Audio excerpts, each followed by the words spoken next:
안녕하십니까. 이것이 신앙 고백이다의 시리즈 두 번째 책 돌터레이터 2장 5항의 두 번째 강의입니다. 모든 자에게 복음을 선포하라는 명령에 관한 이야기인데요. 오늘 본문에 대한 내용을 우리가 읽어보고 두 번째 강의를 시작하도록 하겠습니다. 2장 5항의 내용입니다. 우리가 지난 시간에 공부했던 내용을 읽어보고 이어서 읽어보도록 하겠습니다. 더욱이 복음의 약속은 십자가에서 못 박힌 그리스도를 믿는 자마다 멸망치 않을 것이고 영생을 갖게 되리라는 것이다. 이 약속은 회개하고 믿으라는 명령과 함께 차별 없이 또 평등하게 모든 국가와 모든 인격에게 바로 즉 선한 기쁨으로 행하신 하나님께서 복음을 보내는 자들에게 선언되어야 한다고 공포되어야 한다. 판서를 통해서 여러분에게 한번 설명해 보도록 하겠습니다. 복음의 약속은 뭐죠? 라고 했을 때 칭입니다. 바로 죄들의 용서다 이렇게 되어 있습니다, 여러분. 그런데 이러한 복음의 이 약속은 이제 믿고 회개하기에 이르게 되어지고요. 이것을 모든 자에게 선포되어야 한대요. 믿고 회개한다는 이것은 두 번째 원인의 두 번째 요인을 지금 말하는 거죠. 제가 말하는 것은 요한복음 3장 16절을 지금 설명하면서 했던 지난 시간을 여러분 참고하셔야 됩니다. 네. 그래서 우리가 오늘은 이 믿고 회개라고 하는 이 부분을 한번 살피고 그 다음에 이것도 살피도록 하겠습니다. 믿고 회개한다는 것은 믿고 회개한다? 아주 중요한 것을 지금 우리에게 말합니다. 그러면 믿음이 먼저입니까? 회개가 먼저입니까, 여러분? 지금 회개하고 믿으라 라고 되어 있잖아요. 그죠? 그럴 때 우리가 이걸 이것을 순서로 봐야 되느냐 이렇게 말이 되지만 믿음이 있는 자가 회개하게 돼요, 여러분. 그래서 제가 믿음의 결과는 회개다 이렇게 제가 설명을 하죠. 그래서 믿음과 회개는 항상 동반자예요. 회개하게 될 때에 믿음이 있는 것을 깨달아요. 이 말은 이제 이단을 통하여 정통사상을 깨닫는 것과 같은 거예요. 거울을 보고야 내가 이렇게 생겼구나를 아는 거죠. 나라는 존재는 있지만 거울이 보여 반영시켜야 내가 있네 이렇게 눈으로 보는 것과 같은 거예요. 그럼 먼저는 누가 먼저예요? 거울이 먼저예요? 내가 먼저예요? 그 당연한 거죠. 그래서 믿음과 회개라고 할 때에 믿음이 먼저인 거예요. 회개는 반영돼서 나타나는 것이다. 그것을 우리가 알면 좋겠어요. 그리고 이거는 이제 동반자들이겠죠. 근데 이 믿음은 누구에게 주어져요? 바로 선택된 자들에게 주어지잖아요. 그러면 회개는요? 회개도 마찬가지겠죠. 근데 이것을 이제 중생된 처가는 자들이 있어서 거짓된 회개가 있으니까 이제 이것은 삶으로 이제 나타나게 되어지겠죠. 네. 그리고 여기서 우리가 잊지 말아야 하는 것은 이 믿음은 이제 중생된 자에게 하나님께서 주시는 것이잖아요. 그래서 중생된 자 또는 더 나아가서 선택된 자 되겠죠? 선택된 자, 중생되고 중생된 이건 이제 하나의 논리, 우리의 말의 논리지 이게 구원의 서정이라는 게 우리의 말의 논리성이지 이게 실제로 그렇게 된다는 것은 아니에요. 이게 말이니까 이렇게 하는 거예요. 선택된 자가 중생된다. 그럼 선택되고 난 다음에 중생되는구나. 네, 그렇게 말을 해도 되지만 아닐 수도 있어요, 실제로는요. 그 말은 영혼의 선택이 먼저고 이게 영혼에서 이루어진 것인데 이것을 영혼의 시간이 아니니까 순서라는 말을 해서도 안 되죠. 아무튼 선택과 중생이 된 자들에게 이렇게 하겠습니다. 그러면 이제 믿음이 주어지죠. 왜냐면 믿고 따라야 하니까. 그래서 믿음을 주는데 믿음을 받은 자는 그것에 반영시키는 회개가 이제 주어지겠죠. 그럼 회개하는 자는 뭘 해요? 견인한다. 이렇게 이제 이야기가 되어지는 거죠. 자, 이렇게 되어지는 것이 이제 하나님의 기쁨이었다. 이렇게 지금 우리가 설명을 해요. 근데 이제 이 복음 하나님의 기쁨이라는 것이 선택된 자들에게만 주어지는 것이 하나님의 기쁨만이 아니라 모든 자에게 차별 없이 평등하게 지내지는 것도 하나님의 기쁨이었다라고 하는 것을 오늘 법규가 말하고 있는 거예요. 자칫하면 이게 만인 구원설과 혹이나 헷갈릴 수 있어요. 이걸 주장하는 사람이 이제 칼 바스라고 하는 사람과 지금도 살아 있습니다만은 윌리겐 모간이라고 하는 사람, 이거 우물라이트인데요. 모간이 아니고 몰트만. 이런 사람들은 지금 만인 구원설을 말해요. 하나님이 세상을 이처럼 사랑하사 독생자를 주셨으니 이는 저를 믿는 자마다 영생을 받게 하려 합니다. 그런데 이 두 가지가 다 하나님의 기쁨이에요.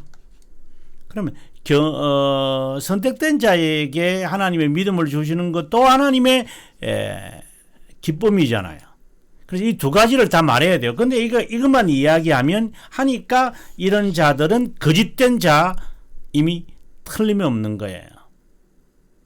그래서 이것을 이제 조화시키려고 이제 하나님의 기쁨이 선택된 자들에게도 그리고 유기된 자에게도 이래 되니까 이제 이것을 조화시키기 위해서 웨스트민스터 신앙 고백서에서는 이제 외적 부르심이에요 이렇게 말하죠. 이거는 외적 부르심이에요 이러죠. 그럼 이거는요 내적 부르심이에요 이렇게 이제 설명을 하게 되는 거예요. 그래서 칼빈 선생도 일반적 부르심이 있고 내적 부르심이 있다 이렇게 되어지는 이야기죠. 그래서 이걸 헷갈리면 안 돼요, 여러분. 자, 칼빈 선생이 뭐라고 하고 있는지 우리가 한번 이게 너무 파라니까 좀 여러분들은 어떤지 모르지만 이 부르심 복음으로의 부르심이 3권 24장 이제 예정에 관한 거죠. 파랑에서 이제 나오는데 한번 제가 757페이지인데요. 한번 저하고 같이 가도록 하겠습니다. 제가 쓴 기독교 강요다. 이것이 연구자 용에서 지금 보고 있는 겁니다. 3권 24장 7항이 있고요. 그 밑에 이제 8항이라는 7항이고 그 다음에 8항이 되겠죠. 여기에 소 제목을 저는 뭐라고 붙였냐면 두 가지 부르심. 청함을 받은 자는 많되 택함을 입은 자는 적다에 대하여 오해하는 경우가 있다. 이 문제를 풀기 위해 먼저 부르심의 두 종류가 있다는 것을 알아야 한다. 일반적 부르심으로 하나님은 말씀의 외적 선포를 통해 모두에게 공평하게 초청한다. 심지어 죽음의 맛처럼 또 엄격한 정죄의 경우처럼 느껴지기도 한다. 믿는 자들에게만 주어진 특별한 부르심이 있다. 이 성령의 내적 조명으로 그분은 선포된 말씀이 심정에 깊은 뿌리를 내리도록 한다. 깊은 뿌리를 내리도록 한다. 이 말은 이제 믿음을 준다. 믿음의 선물을 준다는 말이죠. 이따가 한동안 참여하도록 조명을 받지만 이거는 이제 외적 부르심을 말하죠. 일반적 부르심이겠죠. 칼빈이 지금 말하는 이내 그들을 버리시고 더 심하게 하십니다. 초청을 거절하기 때문에 마태복음 22장의 비유가 외적 부르심을 말하는 것이 틀림없습니다. 하지만 예복을 입지 않은 손님을 보고 불결한 옷처럼 연회를 더럽힌다는 것을 허락하지 않습니다. 이 의미는 믿음을 고백하여 교회에 들어온 자들로 여겨졌지만 그리스도의 성화로 옷을 입지 않은 것을 말합니다. 그래서 믿음을 고백하여 어떻게 보면 거짓 회개, 거짓 이제 외식하는 자겠죠. 성화의 옷을 입지 않았다. 이 말은 거룩함, 다른 말로 말하면 거룩함을 이루지 않았다는 것, 그 다음에 견인하지 않은 것을 말합니다. 그래서 초청은 악인들에게도 공통된 것이지만 선택은 중생케 하시는 성령을 동반합니다. 라고 되어 있습니다. 그러면 우리가 다시 오늘 본문의 내용을 한번 더 읽어보도록 하겠습니다. 이 약속은 복음의 이 약속은 회개하고 믿으라. 제가 이 회개와 믿음에 대해서 이야기했습니다. 라는 명령과 함께 차별 없이 또 평등하게 모든 인격, 이것이 하나님의 뜻이다. 그러면 이제 우리가 다음 강의에서 이제 6항에 가면 여러분이 예상할 수 있을 거예요. 6항의 내용이 뭘 것 같다. 바로 그겁니다. 왜 불신앙이 있느냐? 이제 이런 이제 책임이죠. 그래서 모든 자에게 선포되어졌는데 왜 모든 자가 복음에 대해 믿지 않느냐? 그건 본인이 책임이다. 이제 이렇게 나오는데 여기에서 우리가 간과하지 말아야 하는 게 있어요. 그래서 우리가 쉽게 이제 부르심이죠. 이 쉽게 우리가 실수하고 있는 부분들이 있어요. 이 부르심에는 두 가지가 있습니다. 이제 칼빈이 했던 이야기죠, 방금요.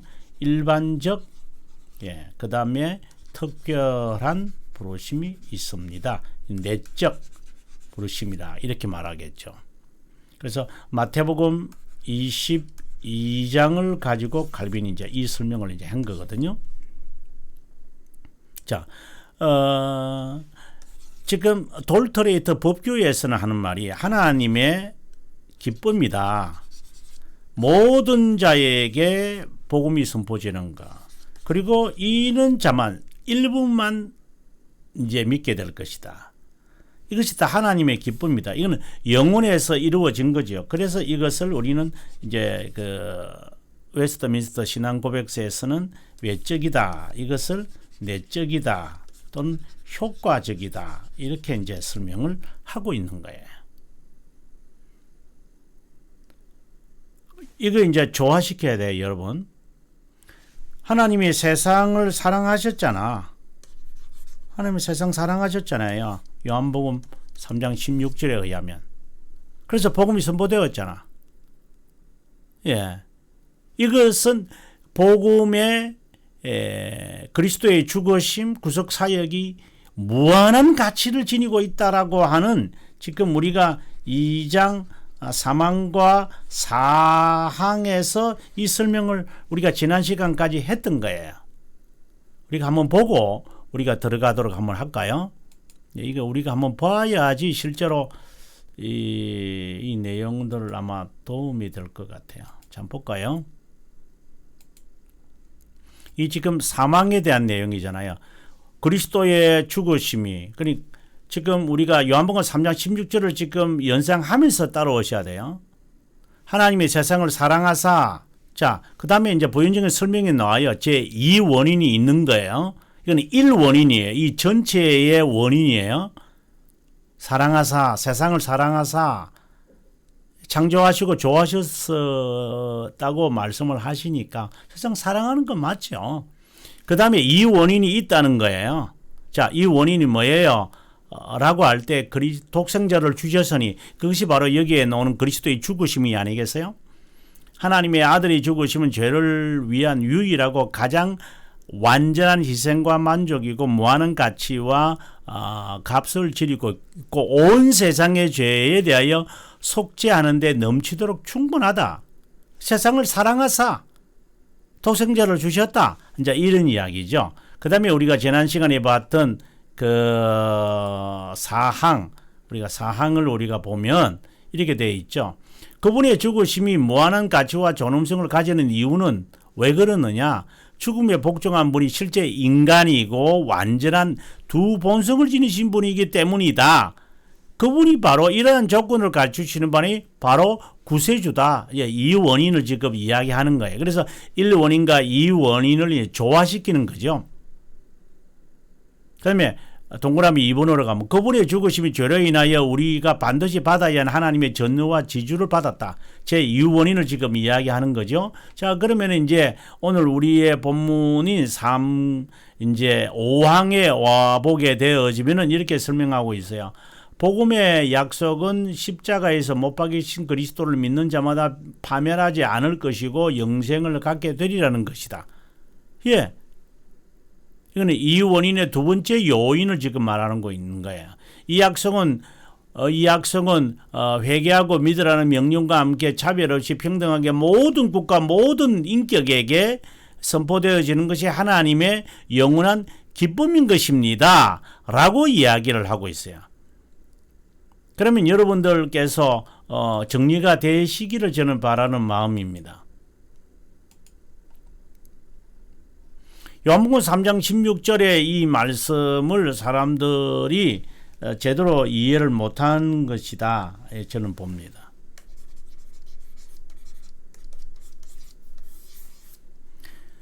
하나님이 세상을 사랑하사 이런 말. 이것을 우리는 유효한 원인 또는 1원인이라고 봅시다.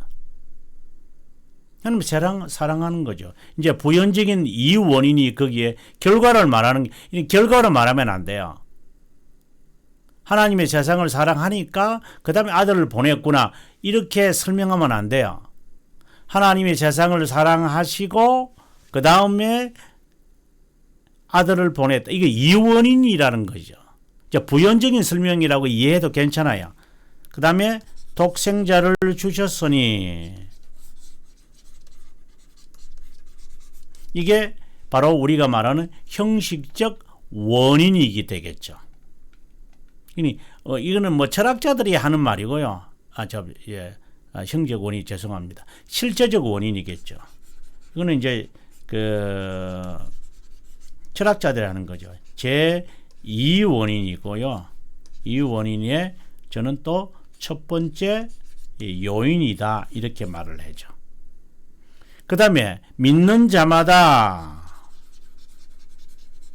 이것은 바로 형식적 원인이다. 또 다른 말로 말하면은 수단적 원인이다. 원인. 이것은 두 번째 요인이다. 제가 설명을 하죠. 우리가 이 본문을 가지고 많은 사람들이 여러 가지로 해석을 하는데 아마 제대로 해석을 하지 못하지 않나. 그래서 하나님의 사랑, 좀 더 구체적으로 말하면 하나님의 사랑이랄 때 삼위일체 하나님을 이제 말하는 거거든요. 삼위일체 하나님을 말하죠. 성부라고 이야기하면 안 돼요. 그렇게 되면 방금 이야기한 것처럼 사랑했기 때문에 독생자를 주셨다. 이제 이렇게 되는 거죠. 사랑했기 때문에 그래서 이렇게 하셨구나. 이제 이런 논리를 펴요. 그러면 아르미니스주의자가 되는 거예요. 상당히 미묘한 차이죠. 독생자를 주셨으니 하나님이 세상을 사랑하셔서 복음을 모든 자에게 공평하게 차별 없이 하게 하신다. 보내신다. 그 다음에 이 복음이죠. 사랑과 그리스도의 보냄. 사랑이 결국은 자신의 아들을 십자가에 못 박게 하심이라 이제 이렇게 되어 있으니까 요한일서 4장 9절에 그래서 이걸 원인 결과로 보면 안 된다라고 하는 말이에요. 하나님의 사랑은 이렇게 나타난 바 되었다 이 말인 거죠. 그 다음에 이 복음의 약속은 모든 자에게 선포되어져야 된다. 그리고 일부에게만 하나님은 믿게 하실 거다. 그러면 나머지 사람들은 믿지 않는다. 복음이 선포되어지는 것은 온 세상의 사람들을 구원하는데 무한한 가치가 있다. 그러나 불신앙으로 하는 것은 믿음이 그에게 제공되지 않았다. 또 그슬로 가볼까요? 일원인으로 갈까요? 하나님이 선택하지 않은 것이다. 이렇게 우리가 소급해서 이제 진리를 찾아내는 거죠. 그러면 이제 이 믿음에 대한 이야기가 이제 이제 돼야 되겠죠. 그래서 이제 여러분 이제 앞으로 우리가 공부하게 되겠습니다만은 2장 지금 2장을 제가 함께 보는데 여러분 7항을 보시면은 이게 보이죠? 여기는 지금 불신앙에 대한 이야기잖아요. 다음 시간이고요. 그 다음에는요. 믿음을 갖는 사람. 믿음을 갖게 되어지는. 그래 놓고 난 다음에 또다시 일원인으로 올라가요. 이거 보면은 하나님의 의지와 목적이었다. 그래서 하나님의 의지가 뭐냐? 이게 선택은 하나님의 의지에서 나오는 목적과 합의와 선한 기쁨이잖아요. 그래서 여기 계속해서 지금 4가지 하나님의 의지를 말해요. 의지 말했죠? 여기 하나님의 의지다 또 말하죠. 여기 또 그분의 의지다 말했죠. 그분의 의지라고 말하죠. 그럼 마지막 9항에 가서는요. 목적을 말해요. 그 목적이 뭐나요? 하나님이 선택한 사람들을 목적을 영원토록 선택한 자의 선택한 목적이 뭐예요?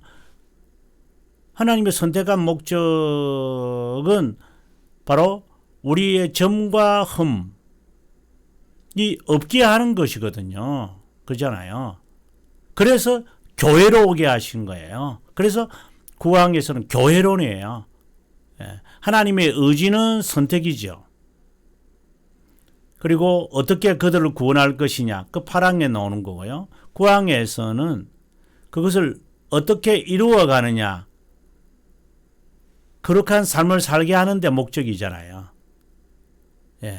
그렇다면 그들을 어떻게 할 것인가. 그래서 여기에 부르셔서 교회로 오게 하는 거예요. 그래서 9항에서는 교회론으로 마무리하게 되어지는 거예요.